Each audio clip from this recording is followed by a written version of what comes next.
This is An Infinite Path, spoken word essays by Niles Heckman, some of which go on to become our documentary short subject films, half of which release freely here through the podcast, all of which can be found through your support at nilesheckman.com.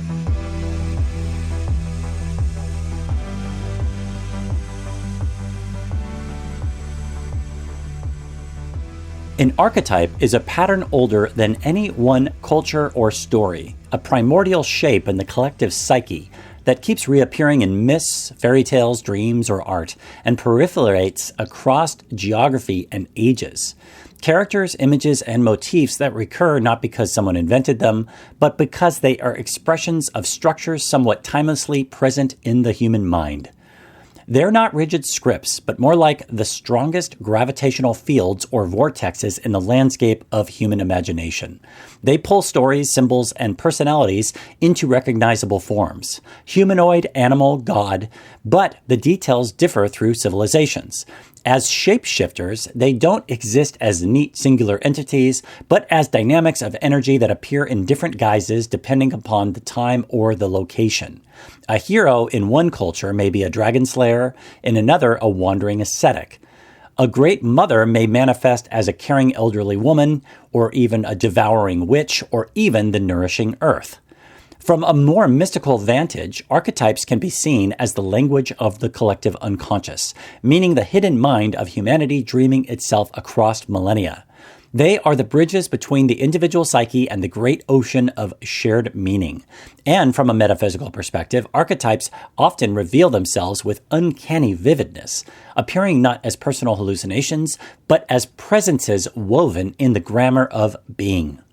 Carl Jung, who popularized the term in the modern West, saw archetypes as psychic blueprints. Examples such as the hero or the trickster or the shadow are not just characters and stories, but living energies that animate our behavior, our fears, or our longings. When one encounters an archetype in any medium of story, fiction, nonfiction, real life, etc., it resonates because it is not foreign. It is something already living within all of us. They are reoccurrences that stir beneath the surface of culture and psyche, or can also be thought of as great masks through which the human spirit speaks. Jung himself never codified a fixed list. Instead, he spoke of archetypes as primordial, universal patterns in the collective unconscious that manifest in myths, dreams, and symbols. They merge and split. They adopt to new cultural contexts. They wear masks. But in modernity, one will often find 12 primary archetypes, listed as a simplified framework of shorthand groups which are distilled for accessibility. It is like saying there are 12 signs of the zodiac, not because there are only 12 cosmic influences, but because 12 is a manageable lens through which to perceive the infinite. Like constellations, which are also drawn across the vastness of the psyche to make them more navigable, the 12 that are often referenced today are the innocent, orphan, hero, caregiver, explorer, rebel, lover, creator, jester, sage, ruler, and magician. The innocent is the child at dawn, radiant with trust, longing for paradise, embodying faith in the goodness of life. The orphan is the exile who knows abandonment, the one who has tasted betrayal. The hero is the wanderer of will, striding forth to overcome obstacles, to prove strength, to bring order out of chaos. The caregiver is the nurturer, the parent, the one who tends and sacrifices. The explorer is the wanderer, the seeker of new horizons. The rebel is the firebrand, the destroyer of false structures. The lover is the pulse of desire, union, beauty, passion. The creator is the artist, the innovator, seized by vision and compelled to give it form. The jester or trickster is the clown who unmasks illusions with laughter. The sage is the seeker of truth, the philosopher, the one who strives for clarity beyond illusion.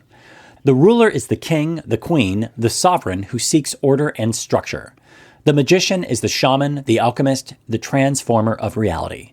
Together, these 12 are a chorus of human possibility, each with gifts and dangers. So think of the 12 not as a closed canon, but as a practical map of organizing the infinite archetypal terrain.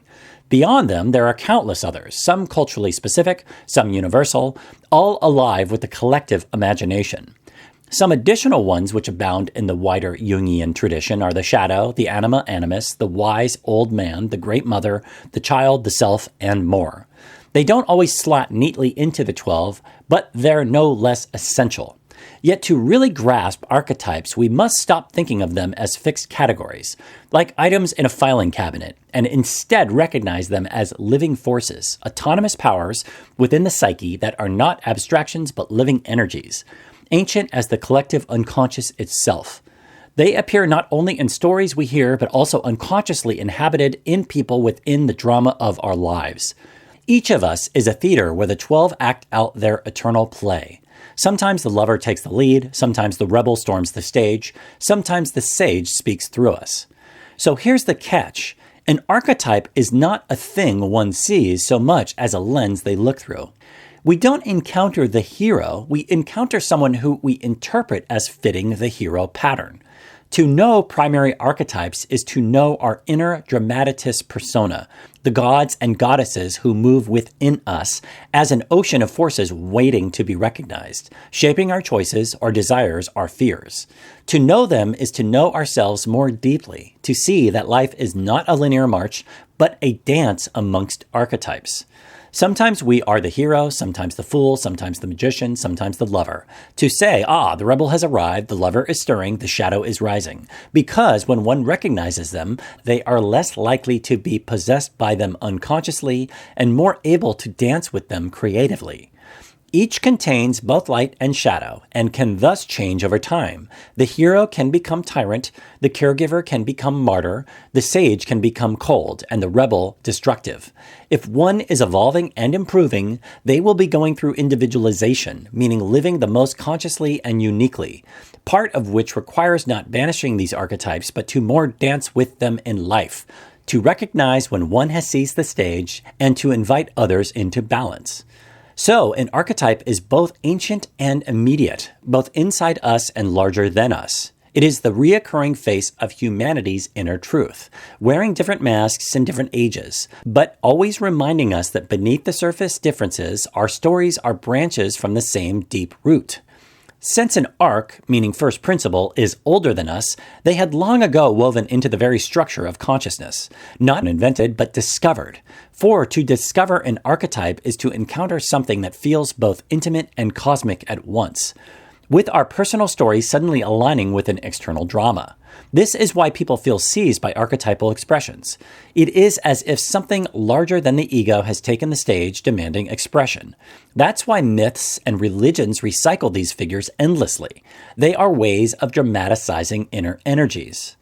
So the real task is not to memorize lists, but to develop archetypal literacy, to be able to see when one of these great forces is moving in our personal interactions or the culture around us. To know these archetypes is to know the language of the psyche itself, to see that our lives are not random, but mythic stories in motion, across ages.